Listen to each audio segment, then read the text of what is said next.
Sir Mark, totoo bang bawal gumamit ng deodorant, shampoo, etc. pag unang year o nagtitraining ka physically? So tinutukoy niya dito yung training sa Philippine National Police Academy.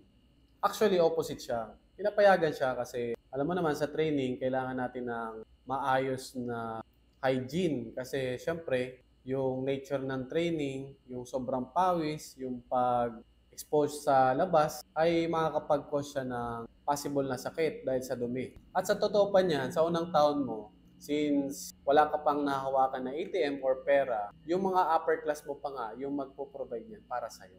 So yun yung nakita ko isang magandang tradition na yung mga upper class, genuinely nag-care siya sa mga underclass through providing their basic needs tulad nan. Naalala ko noon yung mga upper class ko, magsasabi lang kami sa kanila na wala na kaming ganito ganyan or yung classmate namin pag merong extra, pinapahiram kami or binibigyan kami. So yun yung ginagamit namin. So hindi totoo na bawal gumamit ng mga basic hygiene. Pwede siyang gamitin.